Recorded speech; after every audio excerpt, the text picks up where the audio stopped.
Hijo y del Espíritu Santo. Amén. El Dios de la esperanza, que por la acción del Espíritu Santo nos llene con su alegría y con su paz, y permanezca siempre con ustedes.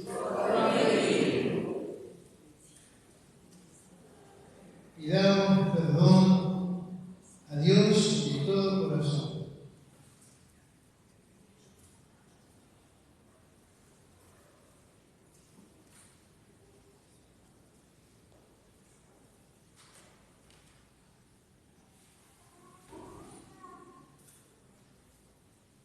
Tú que has venido a buscar al que estaba perdido. Señor, ten piedad de nosotros. Señor, ten piedad de nosotros. Tú que has querido dar la vida en rescate por todos. Cristo, ten piedad de nosotros.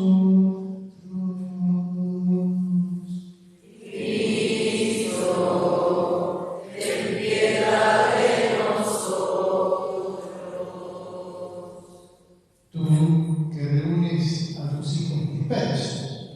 Señor, ten piedad de nosotros.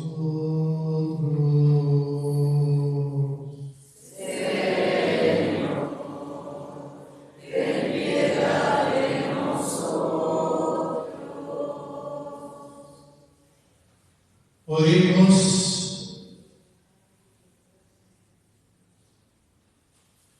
Dios nuestro, que te complaces en habitar en los corazones rectos y sencillos, concédenos la gracia de vivir de tal manera que encuentres en nosotros una morada digna de tu agrado. Por nuestro Señor Jesucristo, tu Hijo, que siendo Dios, vive y reina contigo en la unidad del Espíritu Santo, y es Dios por los siglos de los siglos. Amén.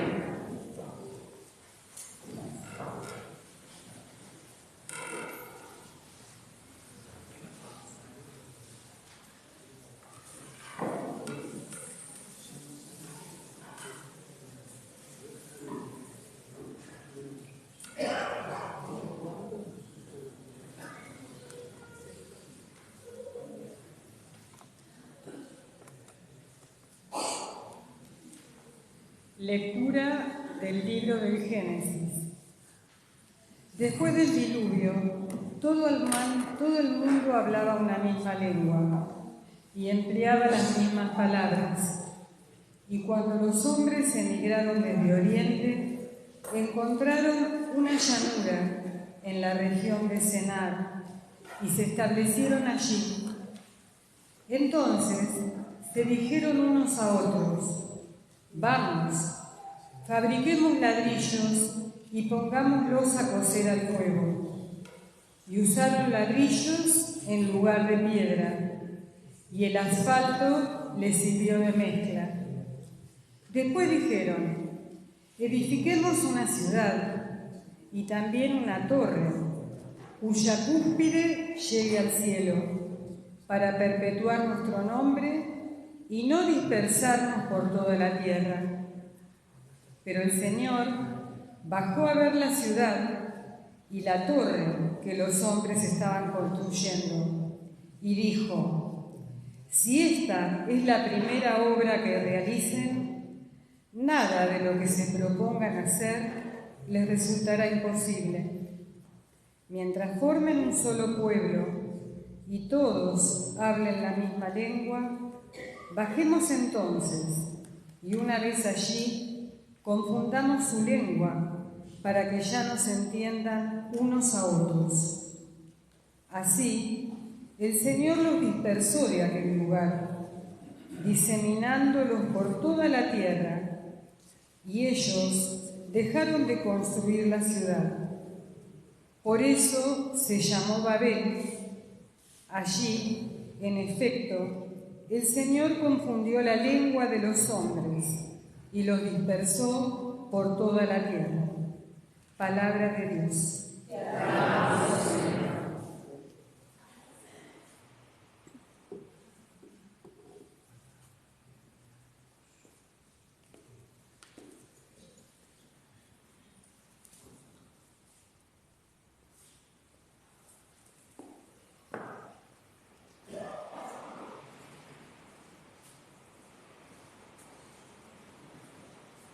Feliz el pueblo cuyo Dios es el Señor.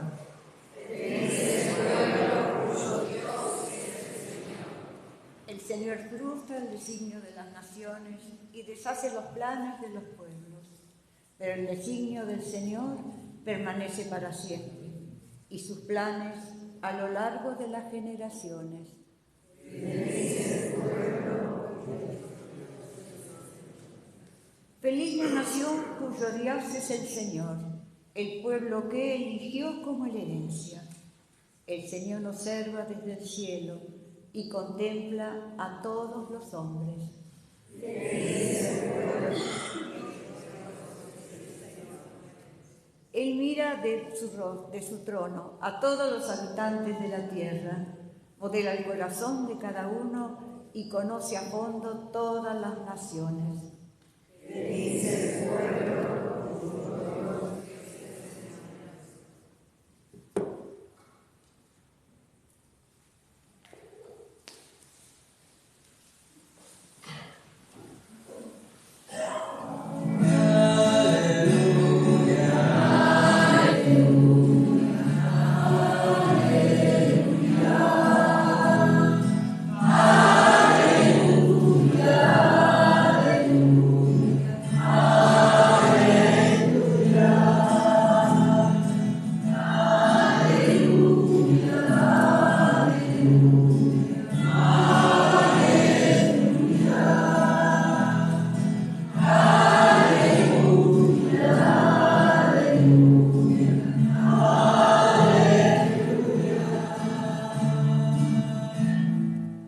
Yo los llamo amigos porque les he dado a conocer todo lo que oí de mi Padre, dice el Señor.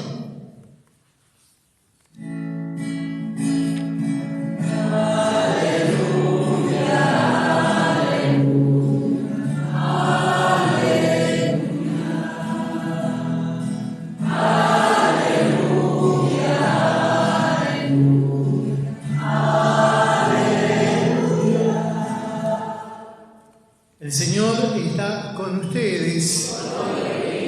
Evangelio de nuestro Señor Jesucristo según San Marcos. Jesús, llamando a la multitud junto con sus discípulos, les dijo: el que quiera venir detrás de mí, que renuncie a sí mismo, que cargue con su cruz y me siga. Porque el que quiera salvar su vida, la perderá, y el que pierda su vida por mí y por la buena noticia, la salvará. ¿De qué le servirá al hombre ganar el mundo entero si pierde su vida? ¿Y qué podrá dar el hombre a cambio de su vida? Porque si alguien se avergüenza de mí y de mis palabras en esta generación adúltera y pecadora, también el Hijo del Hombre se avergonzará de él cuando venga en la gloria de su Padre con sus santos ángeles. Y les decía, les aseguro que algunos de los que están aquí presentes no morirán antes de haber visto que el reino de Dios ha llegado con poder. Palabra del Señor. Gloria a ti, Señor.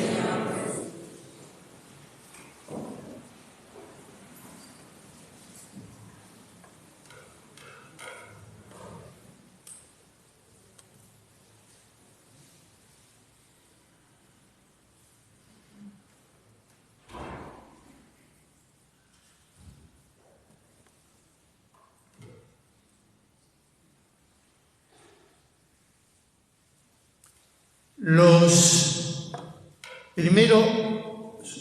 primeros 11 capítulos del Génesis son como un collar, donde hay un hilo, donde van engarzados distintas historias. Hay 2 perlitas, capítulo 1, capítulo 2, que nos habla de la creación. La primera donde cuenta que Dios creó en 6 días y el séptimo descansó, donde dice que el hombre está hecho por el poder de la palabra, y dijo Dios que era muy bueno.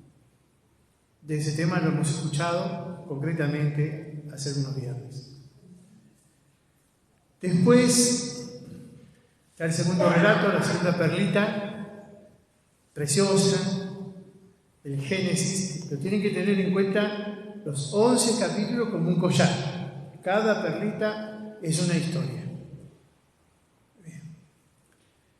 La segunda perlita es otra historia del libro del Génesis, donde nos cuenta que Dios hace la creación, lo vuelve a reafirmar.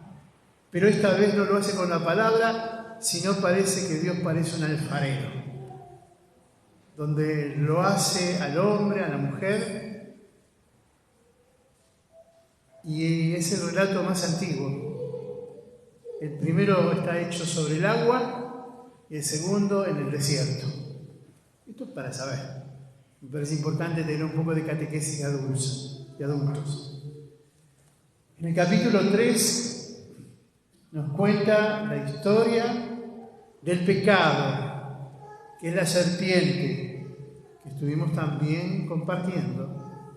Capítulo 3. Serpiente como símbolo del mal.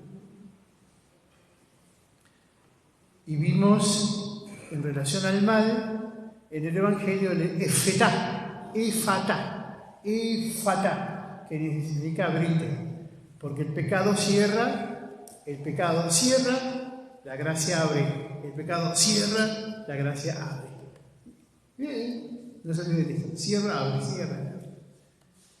¿Por qué lo va a decir de otra manera distinta? Después de eso, va a hablar otra historia, otra perla, no se olviden de eso, un collar, donde está que el mal es tan grave que los hermanos se pelean unos con otros y se matan, que es la historia de Caín y Abel. El que ignora que esta palabra, Génesis, estos capítulos, son como un collar, se confunde cuando lo lee, porque dice: si Adán y Eva tuvieron 2 hijos, Caín y Abel, y Caín mató a Abel, ¿con quién tuvo hijos? ¿Con su hijo? ¿Con su mamá? No, son historias enganchadas como un collar. Son historias distintas. Esto me parece importante, que crezcamos en la catequesis de adultos. Si fuéramos niñitos lo explicamos de otra manera. Hay 2 niñitos nomás dando vueltas por ahí. El resto lo podemos entender. Collar, distintas perlitas. Entonces aparece, y si alguno después quiere escuchar la misa, va a decir precisamente en el capítulo 4 de Caín y Abel, que cuando Dios le exige retirarse del paraíso, Caín va a decir: no me dejes a mí, porque voy a andar errante y vagabundo, y cualquiera me puede matar. ¿Cómo cualquiera? ¿Ves? Se derrumba lo que hemos escuchado. Si Adán y Eva tuvieron 2 hijos, entonces ¿con quién? Eso lo podemos dejar porque le falta todavía la reflexión, la madurez humana a un niñito para aprenderlo. Pero nosotros, me parece importante saberlo, ¿sí? Es parte del pensamiento no maduro, de un niñito, de la desnutrición y de personas que por ahí no han estudiado, que digan: esto, por ejemplo, quedé con esto que le estoy contando. O, ¿quién creó a Dios? ¿Cómo que Dios? ¿Quién lo creó? Cuando nosotros decimos Dios, estamos hablando de lo increado, que es lo que le da origen a todo. Nadie lo creó, pero en la cabeza no le está entrando la reflexión. ¿Sí? Cuando aprendimos a hacer los números y las letras, no nos podía entrar, por ejemplo, la raíz cuadrada de 125, que aprendimos después en el secundario, el grueso de nosotros. ¿Sí? Hay cosas, porque ya se lo olvidado, no importa. El asunto es que hay cosas que aprendemos con la edad. De hecho, pues gracias a Dios, a un montón de papás y mamis que cuidan a sus hijos de los programas y de las cosas que ven y le ponen cosas adecuadas para su edad. Bueno, esa es la cuarta perla, pero después el capítulo 5 al 10, todas esas perlitas tienen un solo nombre: diluvio universal o Noé. Entonces tenés primera perlita y segunda perlita la creación, tercera perlita el pecado, la cuarta perlita por qué los hermanos se matan unos con otros, quinta a décima perlita se trata de contar la historia de que la rebelión y el pecado ha producido en la naturaleza como un dolor de parto. La naturaleza está en rebelión. En ese momento se conocía como diluvio, cuando la naturaleza, por el fruto de la corrupción del ser humano, comienza a producirse destrozos. ¿Se acuerdan? Una y otra vez nos han dicho los científicos, por ejemplo, hay que cuidar el agua, sí, hay que cuidar el agua, sí. Miren que los deshielos, miren esto, una y otra vez, sí. Entonces ahora, cuando hay grandes inundaciones, terremotos, no es que no se hable ni se diga. Se trata de la corrupción por unos pocos pesos, o muchos pesos acumulados en un solo bolsillo. Bien. Entonces ahí tenés. Y hoy, cerrando estas perlitas, que está en el capítulo 11, nos habla ya de la sociedad.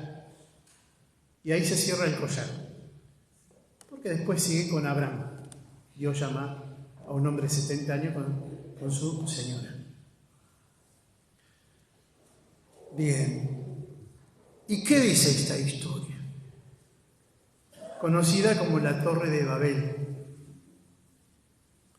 A mí me parecía contarla así como les decía, miren, que así como en el desierto, cuando contaban sobre la serpiente que se arrastra, el animalito más peligroso en el desierto era el veneno que podía producir, pero era un lugar desierto, porque Dios aparece como si fuera un alfarero y los remonté a Catamarca, La Rioja, donde se hace continuamente con arcilla, materiales que quizás en alguna casa hay alfarería de este tipo. Bien, otro poquito. Aquí, esto es importante, para poder explicar las cosas, se va tomando cosas que va encontrando en el ambiente. Para explicar las cosas de Dios, buscamos formas, metáforas, ejemplos. Por ejemplo, cuando una mamá, una madrina, un padrino, un papi le dice al hijo: yo te quiero hasta el cielo y de vuelta. Está diciendo que la distancia es inmensa, que es incomparable. ¿Algunos de ustedes han usado esta expresión, supongo, alguna vez? ¿O parecido? ¿O han ido a la playa y dijeron: no hay nadie? Y por ahí solamente había un chico haciendo surf o una persona paseando un perro, pero uno dice: no hay nadie. O cuando dice en el televisor: pasó por 100 canales, el que tenga cable, y dice: no hay nada. Nada que te guste. Pero si hay 100 canales funcionando, ¿me explicó? Bueno, son metáforas. ¿Cuánta gente hay? Como 1 millón. Miles. Pero no tenemos la cifra precisa. Bueno, para poder explicar que Dios hizo todo bueno y todo lo que hace Dios es bueno, pero la fuente del mal trae consecuencias tremendas. Con el matrimonio, tanto que dice el varón, Adán dice, la culpa la tiene la mujer que vos me diste. 1. 2. Los hermanos por envidia se matan uno con el otro. 3. Esto repercute tanto que la naturaleza entra en rebelión. 4. Esto llega hasta la sociedad, hasta la organización social. Entonces, viendo a ver de dónde poder sacar ejemplos, toman de una ciudad que se llama Babilonia. Y ellos vieron que de todas las ciudades, la más genial, la más bonita de las ciudades, preciosa por los jardines colgantes, por los grandes edificios, por un monumento que es una pirámide de siete pisos, tan bellos, la música, las estatuas a muchos ángeles, y ahí sacan muchísimos los nombres de ángeles que no son católicos, sino los sacan de estas listas interminables. Todo eso ellos los toman para poder hablar, como uno dice, te amo hasta la luna y de vuelta, lo mismo. Dice, bueno, ¿de dónde sacamos ejemplo? ¿Del desierto? ¿De dónde? ¿De la alfarería? No, la sacaron para poder hablar de cómo es la cuestión social de algo que habían vivido en Babilonia. Hoy tuve que hacer un rodeo, pero me parece importante, vale la pena hacerlo. Miren, ¿qué pasaba en Babilonia? Es que los babilonios fueron un imperio, así como Egipto, Roma. Babilonia fue un gran imperio que dominó muy fuerte. Subrayo la palabra imperio. Entonces, cuando avanzaba, lo que hacía, de los pueblos los dominaba, no los dejaba en un lugar. Nosotros en Lunfardo tenemos un lenguaje, payuscas, poner alguien que gobierne, pero en realidad no está gobernando para los propios, sino está gobernando para otro, ¿sí? Pero les deja el gobierno. Pero en realidad es como una especie de títere. Bueno, el asunto, que en este caso, el imperio persa salió y todo lo que podía arrastraba se lo llevaba. Todo lo que aprendía. Y les cuento que entre las personas que elegían era la muchachada, a los más jovencitos, a los más inteligentes, a los capaces. Los buscaba y les enseñaban el idioma y todas las ciencias que ellos conocían. Y a veces con algunos que eran muy bonitas y bonitos, querían fornicar con ellos. Y si no querían, los violaban, simplemente. Bien. Pero el lugar, que es lo que a mí me parece importante, los lugares de trabajo gratis, porque eran esclavos, gratis para ellos. El pago era muy alto, porque era el pisoteo de la humanidad y de la dignidad de los demás.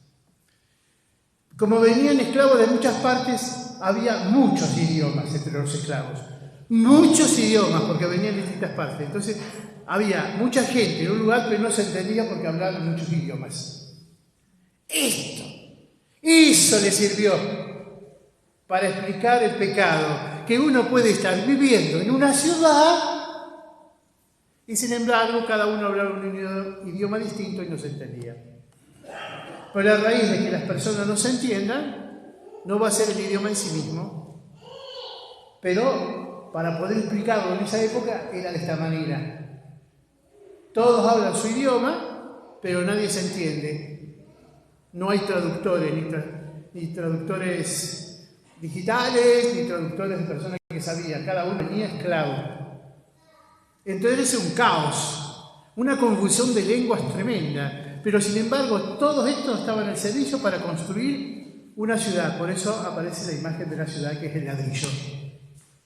Ustedes saben, por ejemplo, que la ciudad de La Plata, que fue pensada en un escritorio, la ciudad de La Plata, nuestra capital, ¿sí? Hay un lugar que se llama Los Hornos, de ahí sacaban y cocinaban los ladrillos para construir todos los edificios públicos, entre ellos la catedral también. De hecho, el barrio se llama Los Hornos.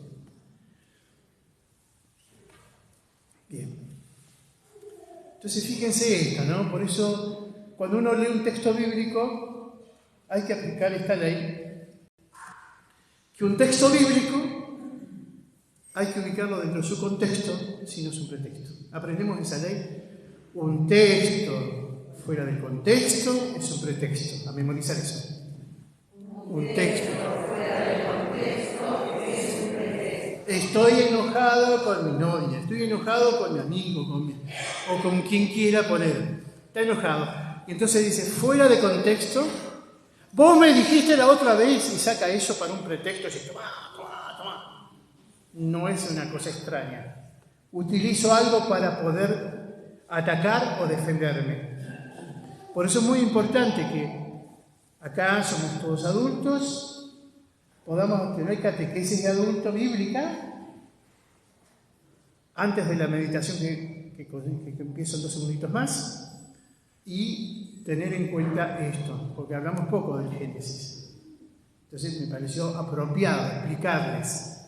Uno, el collar, y la última perlita es la Torre de Babel. Pero qué importante saber esto, de dónde venía, cómo lo armaron, qué es lo que sucedió.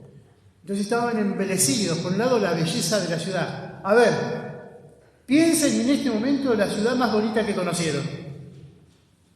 Muchos turistas vuelven a la ciudad de Mar del Plata porque dicen que es bonita y vuelven. Por ahí uno que está acá no se da cuenta. Ay, a mí me gustaría ir a Merlo, a mí me gustaría ir a Mendoza, a mí me gustaría ir a las cataratas. Cada uno tiene lugares donde está simbolizada la belleza. A mí el Perito Moreno, digo por qué. Son cosas que uno volvería a hacer.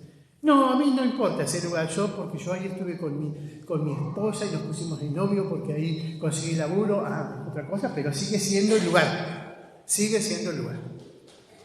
Los seres humanos tenemos una tierra, un terruño, un lugar que amamos. El asunto es que precisamente en la Torre de Babel estaban fuera de su tierra, incluso en un salmo dice, y esta gente nos está pidiendo a nosotros que cantemos canciones de nuestra tierra. ¿Y cómo vamos a cantar canciones de nuestra tierra, que cantemos canciones de alegría, si estamos lejos de Jerusalén, lejos de nuestra tierra? Yo no sé si han tomado contacto con extranjeros, aunque sea tu abuela, la gallega, el italiano, por decirte, me acuerdo, mi tierra, mi esto, mi lo otro, y muchos con nostalgia quieren ir hasta conocer la tierra de su padre. Esa queja también la tiene una muchachada, aunque se vaya contento abriendo camino y estén en el extranjero, que hay muchos extranjeros fuera de nuestra tierra que se han ido por razones laborales, otros por distintas presiones, también están, ¡ay, qué rico! El asado, y las empanadas, y te acuerdas de aquello, porque la nostalgia surge. Cuando uno no tiene terruño, hay nostalgia. Ahora olvídense de la tierra. Cuando uno no tiene hogar, cuando uno no tiene dónde inclinar el corazón, está huérfano. Se siente en la nada. Bien. Por eso, usando las palabras del Génesis en el sentido amplio, no es bueno que el varón o la mujer estén solos. Es necesario empezar a compartir como hermanos, no por envidia, matarse unos a otros, sacarse el cuero, discusiones, peleas. Ese es el sentido.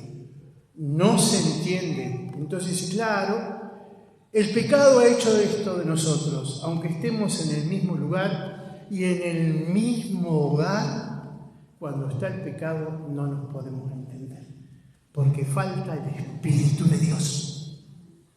Falta el Espíritu de Dios, porque Dios nos quiere en unidad.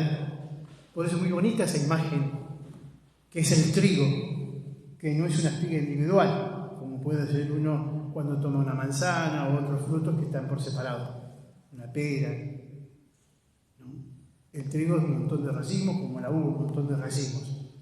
Bueno, Dios cuando nos hizo así, como un trigal. Como un trigal.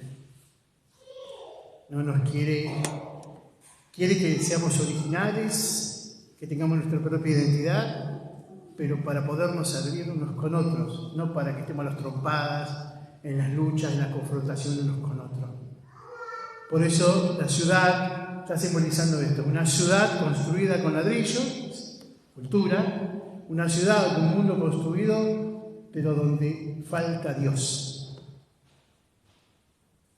El orgullo expresa como el máximo pecado, soberbia y orgullo. ¿Se acuerdan los pecados capitales o pecados de raíz? Soberbia y orgullo. ¿De qué pecó el demonio? Hasta aquí la parte que te critica, pero que nos habla. Vamos a decir en este sentido, el Génesis sigue abierto, porque hoy también hay gente que vive en la ciudad y hay gente que está explotada, avasallada en su dignidad.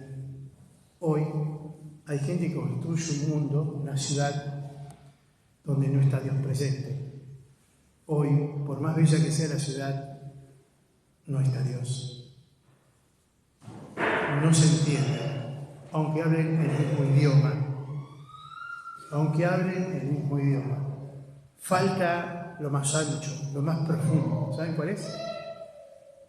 El amor. Porque cuando hay amor, entonces abrimos el corazón y empezamos a escucharnos. Fíjense que cuando estamos enojados y no queremos amar, ¿qué hacemos? Primer punto, cerramos las manos. Segundo, apretamos las mandíbulas. Tercero, por ahí ponemos el pechito o la pierna. ¿Qué te pasa? Todas esas cosas que hacemos. Pero lo primero es no, y no, y no, la negación. El cierre. No solamente cuando uno está enojado, porque uno puede estar enojado consigo mismo, no con los demás. ¿O nunca se enojaron con ustedes mismos? Supongo que alguna vez se enojaron consigo mismos. Bueno, uno puede estar enojado con los demás o con uno mismo. Aquí el pecado hace que la persona se cierre. Y nosotros tenemos una palabra para decir eso: cerrarse. Cerrarse, abrirse, cerrarse, abrirse. Yo le dije que se acordaran de eso. Cerrarse, abrirse. En el Nuevo Testamento, ya como novedad, viene Jesús y Él nos va a decir que hay que abrirse, no cerrarse. Porque el cierre, hay una palabra que se llama egoísmo. Y si yo exalto a mi persona reemplazando a Dios, se llama egolatría. Pero el centro soy yo. No hay, en el corazón de un egoísta no hay lugar para otro. No hay lugar para otro. Soy yo y nada más que yo. No hay espacio. Lo echan con sus pensamientos, con sus palabras, su lenguaje no verbal, con sus reflexiones, con sus posturas. No hay lugar para vos en mi vida. Vos no tenés lugar en mi vida. Eso es el fondo, aunque no lo exprese así, es la postura más tremenda, que es el egoísmo, que es el cierre, abrirse, cerrarse, cerrar. El cierre más profundo. Ahora estamos en condiciones de entender el Evangelio. Segunda y última meditación. ¿Cuál? Dice Jesús: el que no es capaz de renunciar. Renunciar. ¿A qué? Al egoísmo. Al creerse más que los demás.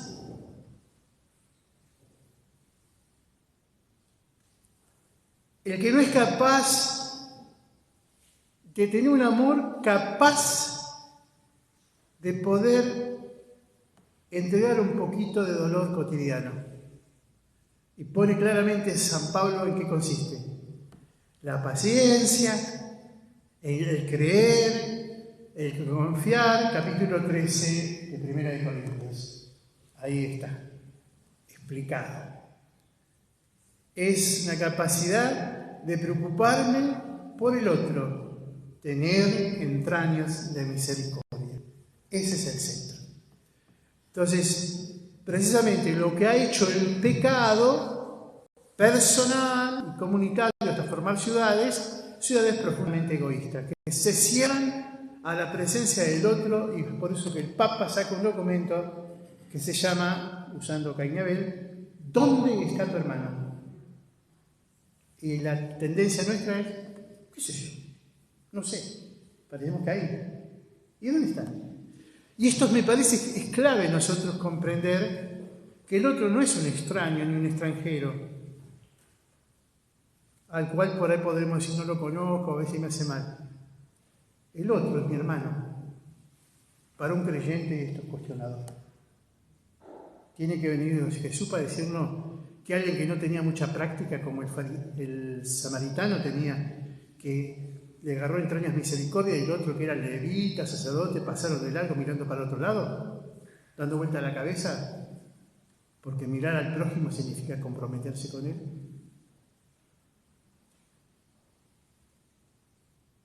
Interesante, ¿no? Para meditar, reflexionar. Entonces la pregunta es, si yo te pregunto, che, ¿dónde está tu cuñada? ¿Dónde está tu hermano?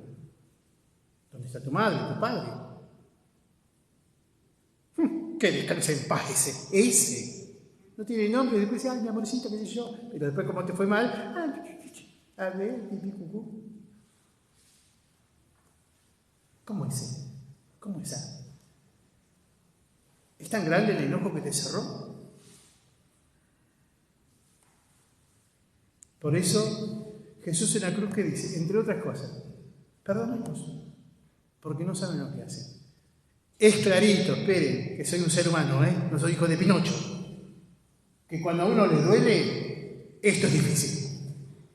Cuando a uno le duele, esto es difícil. Hay que estar pasando por el cuello de una botella, no es nada fácil. Es por eso que Jesucristo, nuestro Señor, cuando Él sube al cielo, promete no dejarnos huérfanos y nos manda el Espíritu Santo, que hace que los que eran distintos se transformen en un solo corazón, aún hasta compartir los bienes. Pero dice que los paganos, capítulo 2 de los Hechos de los Apóstoles, quedaban admirados por el cariño concreto que se tenía. Por el cariño, por la fraternidad que tenían unos con otros. Porque el Espíritu Santo es la contrapartida de Babilonia. El Espíritu Santo es la contrapartida de la Torre de Babel. Una ciudad sin Dios, una ciudad donde hay esclavos y libres. Pentecostés, ante Dios no hay hombres ni mujeres, ni esclavos ni libres. Todos somos iguales ante Dios, de acuerdo a su originalidad, su riqueza. Por eso, volviendo a este tema, si alguno anda enojado, recuerde que te estás esclavizando con tu enojo. No significa olvidar, significa soltar. Porque mientras estés enojado, enojada, estás esclava. Por el nombre a veces, por esta murió la persona, o está haciendo su vida. Lo único que llena es pus en el alma, destructor. Y donde puedo, meto el dedo en la llaga. Y si no es en la conversación con las amigas, los amigos, luego con el hijo, con el nieto, con aquello, con el otro. Pero no me voy a quedar con él entripado. No, tampoco significa resignación. Y hay que resignar, y bueno, ¿qué va a ser? ¿Viste? No, complejo de inferioridad, no, resignación, no. Sino es victoria. De ahí que dice Jesús, el que no toma su cruz y me sigue, no es digno discípulo mío. Digno discípulo mío. Todos sabemos, y si no lo sabemos, muchas veces, ser cristiano no significa no tener problemas. Ser cristiano no significa caminar por el camino ancho de la perdición. Ser cristiano es saber que uno cuenta con Jesús. Por eso la cruz para nosotros es victoria, es triunfo sobre la muerte, sobre el pecado. Por eso, para nosotros, grande o chiquito el dolor que tengamos, y a veces hay dolores que ni los demás saben, quizás ni tu esposo sabe, cosas guardadas desde cuando era chiquito, no por engañarlo, sino para que no sufra. Hay cosas que están dentro de nosotros que solo Dios sabe. Incluso a veces no sabemos claramente qué. Y otras, fíjense cómo es el asunto, que a veces hasta el mismo inconsciente baja las cortinas para que nosotros no suframos determinadas cosas. Pero lo que sí aprendí de corazón, que a las tormentas se les va de frente. Porque si no, es como tapar así, con la mano, el sol. Las crisis, las dificultades, no es meter la cabeza bajo la tierra, sino enfrentarlas. Eso se llama asumir la cruz.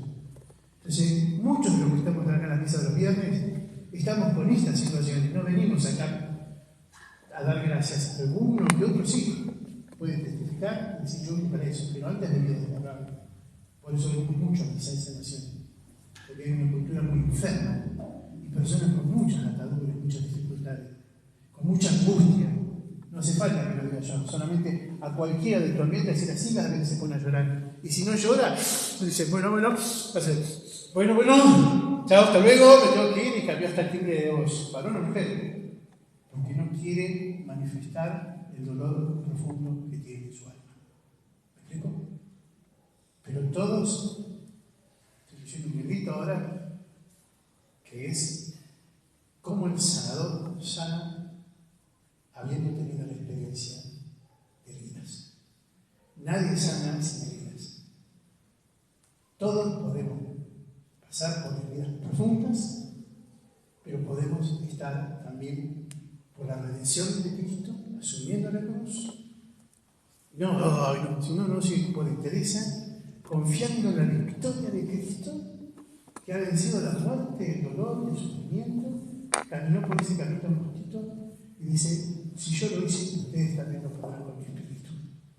Entonces yo no puedo, de verdad, sacar lo que vos estás sufriendo en esto. Y ustedes tampoco saben lo que yo puedo estar sufriendo por dentro. Pero lo que sí sabemos es que unos con otros podemos consolar, acompañar, orar y hacer muy eficaz la relación de hermanos.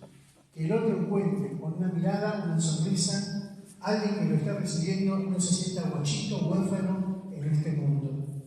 Todos nos necesitamos. Y la tarea de la iglesia, la tarea más importante de la iglesia, más allá de anunciar la fe, la esperanza, la caridad, el anuncio de la victoria de Cristo, es también restaurar lo humano. Parece un revoltijo, un bramajo, es algo así parecido que ese revoltijo, que parece una tortilla. Bueno, mi papa frita, si no es un revuelto, bueno, así hay mucha gente que está así. Está como revuelta en su vida, en sus sentimientos, en sus emociones, y algunos con heridas muy profundas. Y con mucha entereza, algunos están acá sacando coraje y fuerza de la gracia que está derramando ahora nuestro Señor Jesucristo. Por eso, qué bueno es saber que el Señor Jesús, en este momento, está derramando a nosotros su gracia. Que es la gracia, catequesis, que yo yo sé que a algunos los ocurre que en la misa no escuchan, pero por lo nuevo, en honor de lo nuevo. La gracia es el auxilio divino que Dios nos da. Es cuando Dios nos tira una mano y dice, bueno, basta, y arranca y te sostiene. No lo va a hacer ni antes, escucha ansiosa, escuche, ni antes ni después, te lo va a dar en momentos precisos donde estás pasando de la circunstancia. Ahí viene Dios con la unción. De ahí la importancia que tiene de dejar y pedir en ese momento la gracia de Dios. Una hermosa oportunidad. Todos venimos a misa de sanación aquí porque le pedimos a Dios que extienda su mano llena de gracia y de bondad y nos arranque de esta situación. Y si no nos quiere sacar porque quiere que pasemos con Él por esa puertita costita, que nos dé coraje, que nos dé paz, o incluso la capacidad de desprendernos de la persona que queremos cuando quisiéramos que sea eterna. Aunque por ahí tengo 90 años y no quiero que mi mamá se vaya, entonces tiene que ir y va a ser. Pero a nadie le gusta perder a la persona. Por eso estamos acá. Qué bonito. Qué bonito es a la vez que contamos con Dios. La victoria la contemplamos no en el pasado, sino en el futuro. Si hay personas más esperanzadoras son los cristianos, porque han puesto su fuerza no en revolver el pasado, que puede ser limpio, puro o impuro, no importa. Lo que uno pone cuando determinó seguir a Jesús, mirar el futuro con la esperanza de la gloria de Dios. Si Dios me abrió caminos antes, también me lo va a abrir ahora. Y hay muchos de ustedes que tienen muchas, pero muchas historias acumuladas en sus corazones de ver cómo Dios les ha hecho capaz de hacer esta situación. El callejero les hizo zafar ciertas situaciones o los ha sostenido en medio de las dificultades. Y de hecho deben tener en sus corazones personas referenciales que las tienen como pequeñas estrellas en el horizonte de su vida. Y diría, ay mamá, ay abuela, ay aquella maestra, aquel amigo, yo no sé cómo lo hace, pero realmente lo veo tan entero, aun cuando esté absolutamente comido por un cáncer y se lo llevó. Dios, uno tiene grandes referencias. Y estoy seguro que ustedes tienen ejemplos de eso y que lo sostiene el ejemplo y el modelo. Hoy se necesitan grandes modelos cristianos, pero no grandes santos así solitarios, sino el santo de la vida diaria, el santo de lo cotidiano, que sonríe heroicamente porque tiene y confía en la victoria que Cristo tiene. Eso no significa euforia, a la risa o la falsa risa, hasta que desapareciste del horizonte, pero quedó estampado ahí con una soledad que está de fondo, que es amargura, tristezas, vacíos, soledades.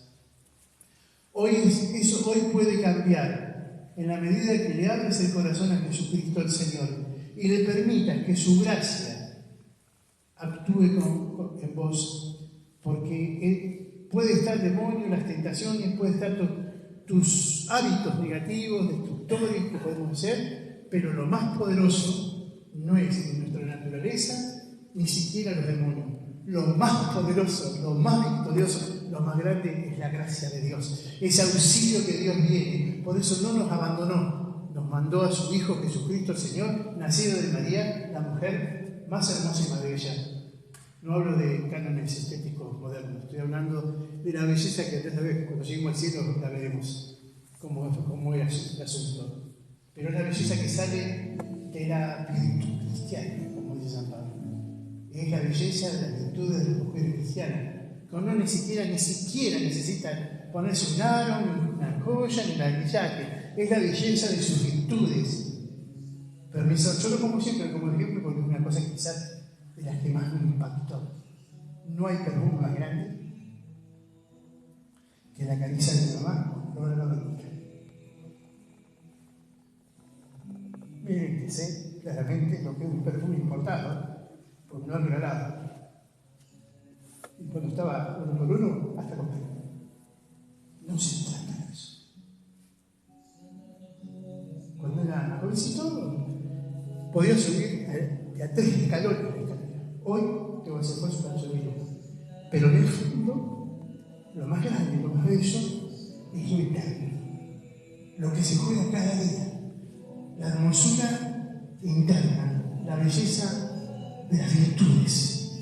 Y acá dentro, por eso vuelvo a repetir, qué bonito, acá hay muchos hombres y mujeres, niños y jóvenes que están con mucho heroísmo manifestando las virtudes cristianas, jugándose cada uno en el ruedo que le toca, cada uno con las alegrías y tristezas que le tocan, porque de verdad, por más que uno quisiera, no puede reemplazar lo que pasa el hijo, el nieto, el hermano, ni el padre, ni el sobrino, ni nadie. Cada uno tiene que comer su situación.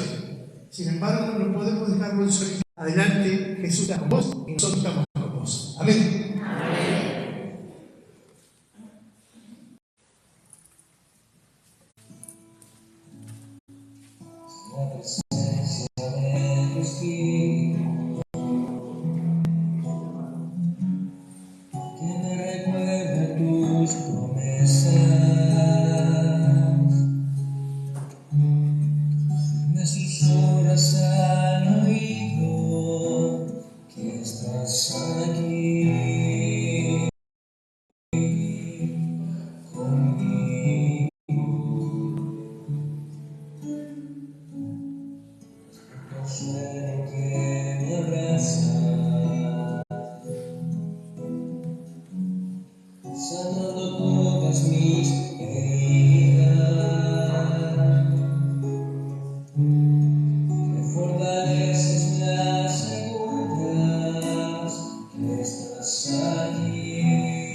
Señor,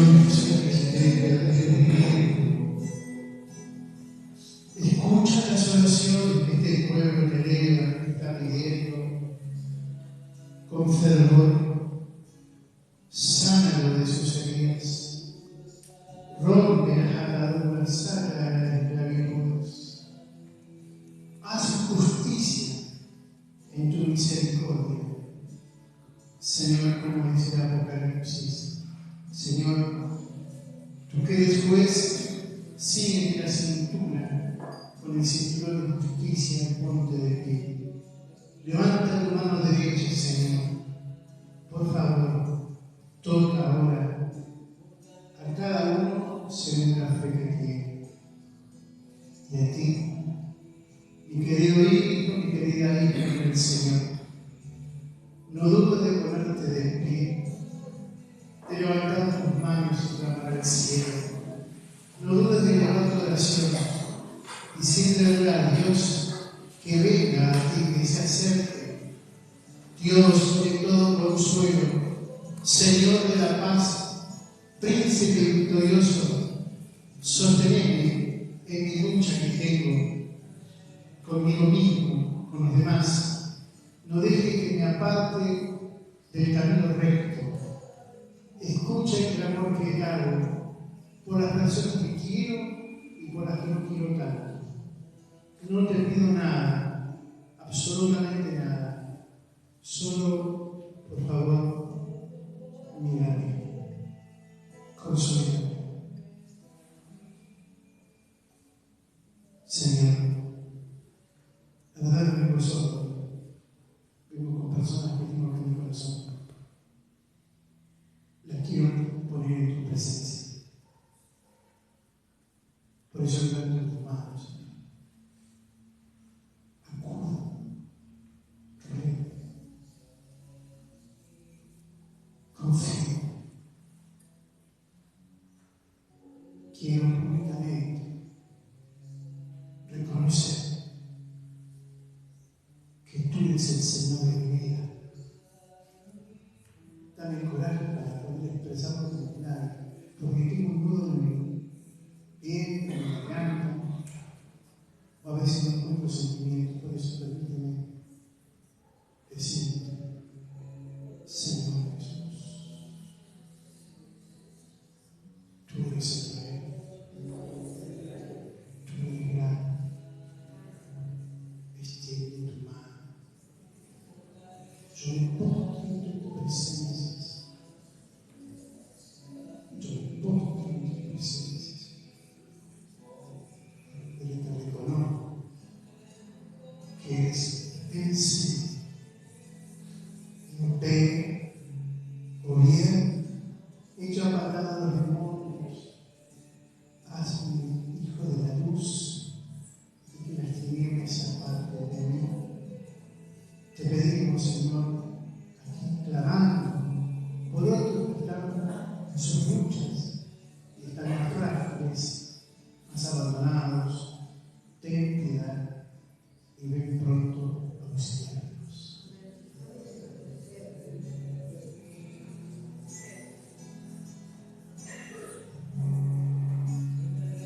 a Jesús que está aquí,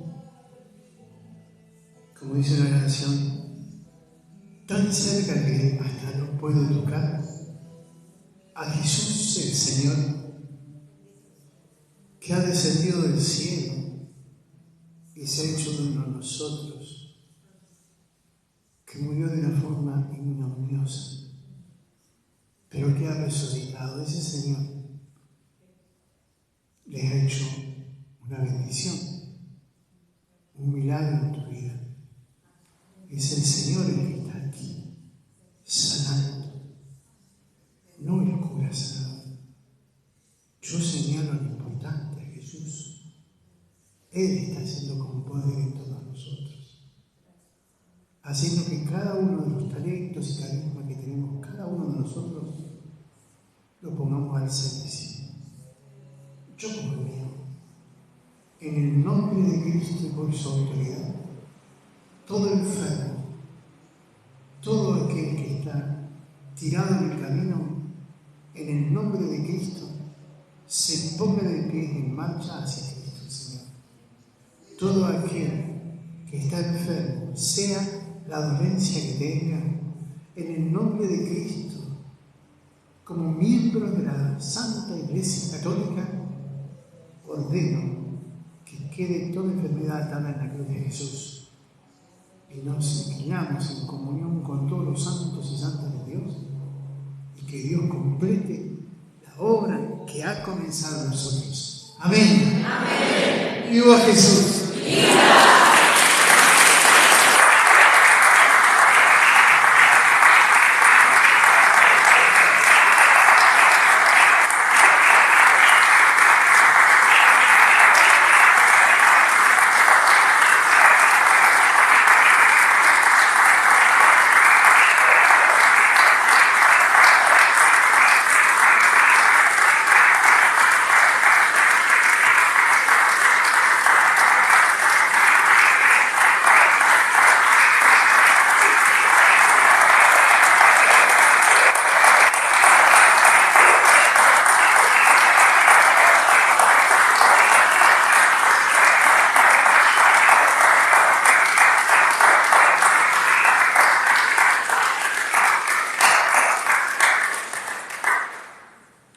Hay sanación, bendito sea Dios, ¿no?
Oremos para que este sacrificio que es mío y de ustedes sea agradable a Dios Padre Todopoderoso.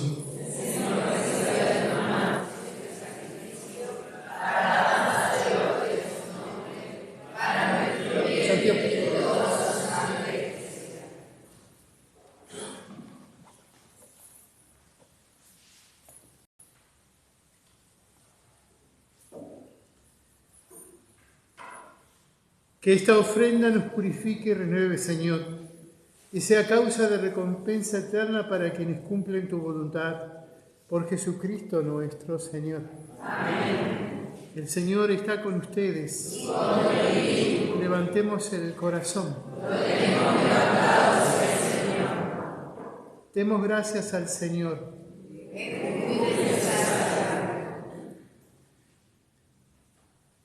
En verdad es justo y necesario, es nuestro deber y salvación, darte gracias siempre y en todo lugar, Señor Padre Santo, Dios Todopoderoso y Eterno. En ti vivimos, nos movemos y existimos. Y mientras peregrinamos en este mundo, no solo experimentamos cada día las pruebas de tu amor, sino que poseemos desde ahora el anticipo de la eternidad. Así, habiendo recibido las primicias del Espíritu, por quien resucitaste a Jesús de entre los muertos, esperamos gozar eternamente de la Pascua. Por eso, te alabamos con todos los ángeles y proclamamos tu gloria con alegría, diciendo sin cesar.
Señor, fuente de toda santidad. Por eso te pedimos que santifiques estos dones con la efusión de tu Espíritu, de manera que se conviertan para nosotros en el cuerpo y la sangre de Jesucristo nuestro Señor. El mismo, cuando iba a ser entregado a la pasión voluntariamente aceptada, tomó pan, dio gracias, lo partió y lo dio a sus discípulos, diciendo: tomen y coman todos de él, porque esto es mi cuerpo que será entregado por ustedes.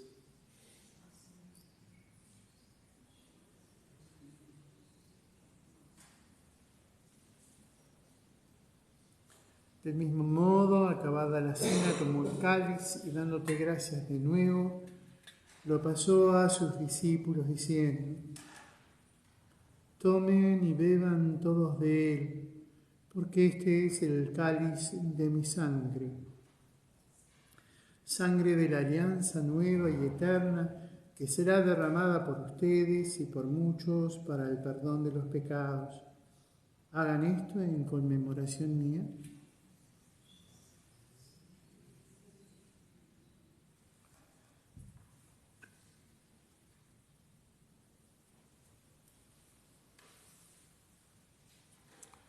Este es el misterio de la fe. Anunciamos tu muerte, proclamamos tu resurrección. Señor Jesús. Así, Padre, al celebrar ahora el memorial de la muerte y resurrección de tu Hijo, te ofrecemos el pan de vida y el cáliz de salvación, y te damos gracias porque nos haces dignos de servirte en tu presencia. Te pedimos humildemente que el Espíritu Santo congregue en la unidad a cuantos participamos del cuerpo y sangre de Cristo. Acuérdate, Señor, de tu Iglesia extendida por toda la tierra y con el Papa Francisco, con nuestro obispo Gabriel y todos los pastores que cuidan de tu pueblo, llévala a la perfección por medio de la caridad. Acuérdate también de nuestros hermanos que durmieron en la esperanza de la resurrección, especialmente de Martín y de todos los que han muerto en tu misericordia, admítelos a contemplar la luz de tu rostro. Ten misericordia de todos nosotros, y así con María, la Virgen Madre de Dios, San José su esposo, los apóstoles y cuantos vivieron en tu amistad a través de los tiempos, merezcamos por tu Hijo Jesucristo compartir la vida eterna y cantar tus alabanzas.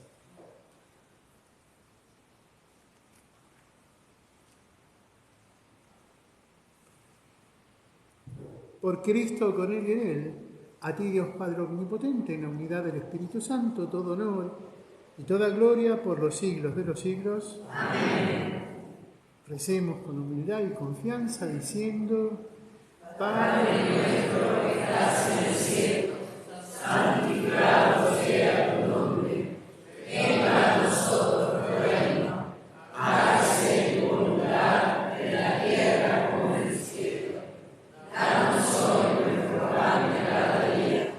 Perdona nuestras ofensas, como también nosotros perdonamos a nuestros ofensores. No nos dejes caer en la tentación, y líbranos del mal. líbranos, Señor, de todos los males y concédenos la paz en nuestros días, para que, ayudados por tu misericordia, vivamos siempre libres de pecado y protegidos de toda perturbación, mientras esperamos la gloriosa venida de nuestro Salvador Jesucristo. Tuyo es el reino, tuyo es el poder y la gloria por siempre, Señor. Señor Jesucristo, que dijiste a tus apóstoles: la paz les dejo, mi paz les doy, no tengas en cuenta nuestros pecados, sino la fe de tu Iglesia, y conforme a tu palabra, concédele la paz, la unidad, tú que vives y reinas por los siglos de los siglos. Amén. La paz del Señor esté siempre con ustedes. Y con tu espíritu. Démonos mutuamente saludo de paz.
Dichosos los invitados a la cena del Señor.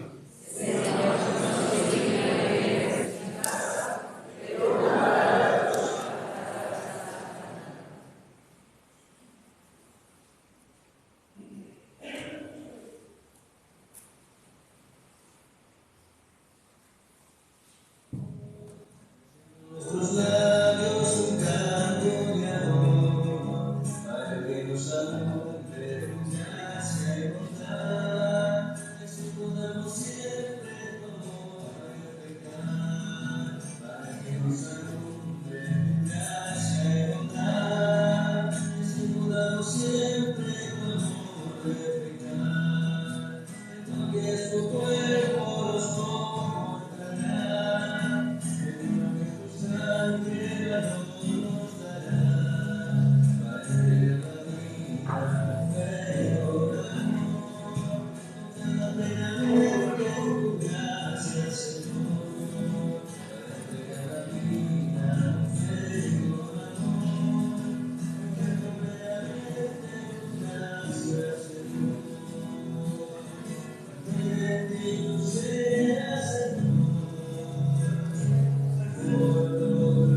Saciados por el pan del cielo, te pedimos, Padre, la gracia de desear siempre este alimento que nos da la vida verdadera por Jesucristo nuestro Señor. Amén.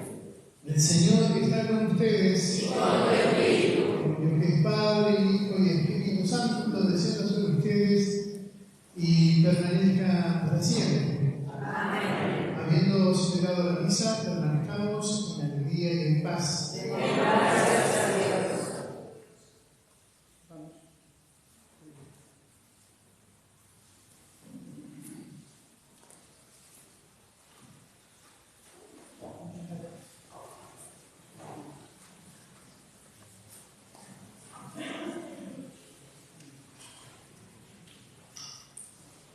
¿Sabe?